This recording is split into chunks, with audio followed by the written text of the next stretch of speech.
Hello bookworms, welcome to this week's episode of The Consented Narrative. We will be looking at The Murder of Roger Akroyd by Agatha Christie.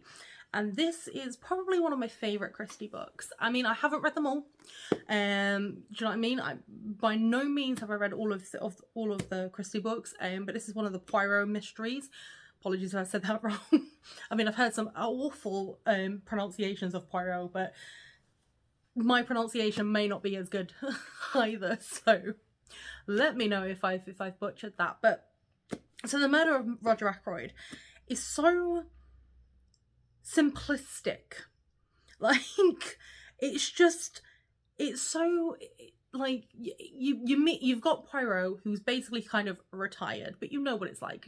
Detectives like him, they never retire until they're dead, and he's retired and he's living in this nice little village, and Roger Akroyd gets murdered, and he gets kind of pulled in to see what's happened and figure it out.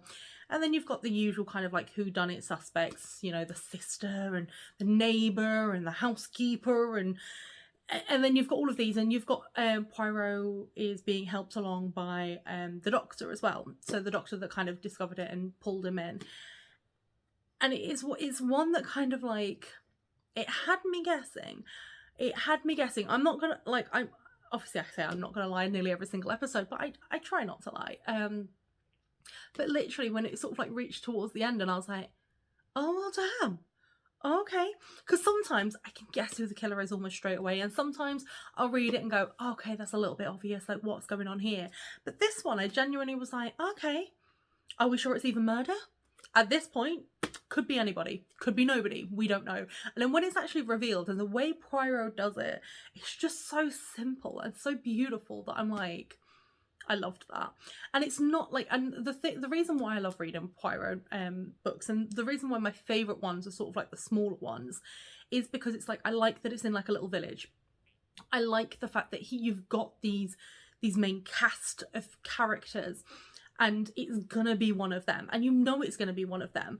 But then when it's revealed, sometimes you're like, I mean, I've done Murder on the Orient Express, and I know that the first time when I read that, I did not figure out that it was all of them working together.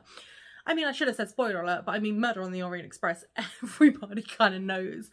But I do feel like The Murder of Roger Akroyd isn't one that is as well known out there.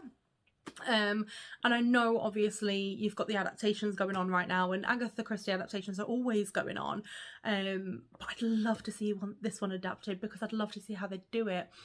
Because the thing is though, you never, like, the reason I love this one is because everybody's like, their motives are there, but you're still like, I don't see how any of them have done it.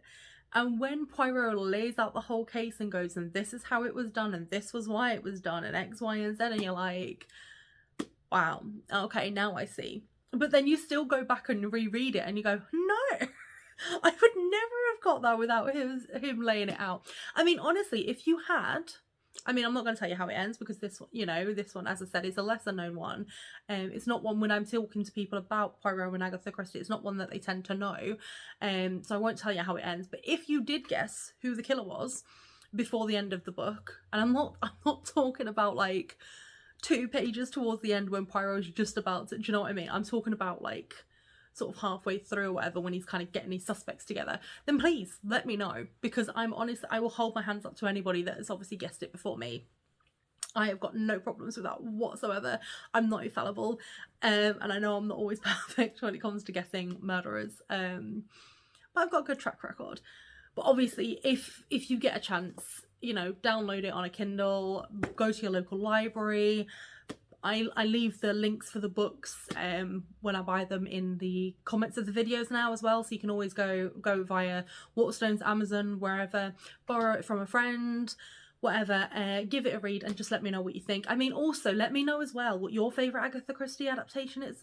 Not adaptation, but let me know what your favourite Agatha Christie book is, because my sister recently has been in an Agatha Christie play as well, Spiderweb, and that's one I'd never heard of either, until she was like, oh, I'm in a play, and I was like, oh, you're in an Agatha Christie play, what is it? And she said Spiderweb, and I was like, never heard of it. But I mean, Agatha Christie's written that many books.